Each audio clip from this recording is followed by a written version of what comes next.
Saat ini saya berada tepat di depan Masjid Agung Baitur Rahim Luksukun, Aceh Utara. Ini posisi pukul 8 pada tanggal 6 Desember tahun 2020.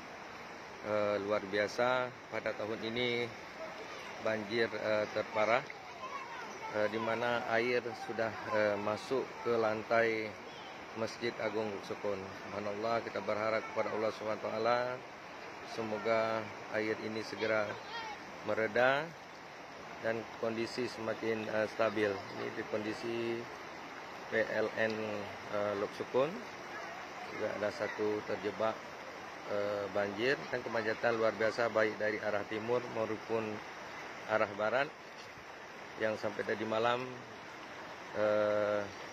sudah tertahan di atas badan jalan nasional. Ini salah satu kondisi mobil Avanza tepat di depan masjid.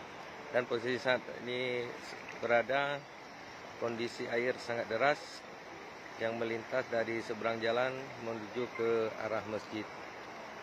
Demikian dapat disampaikan langsung dari Kota Luksukun, Aceh Utara.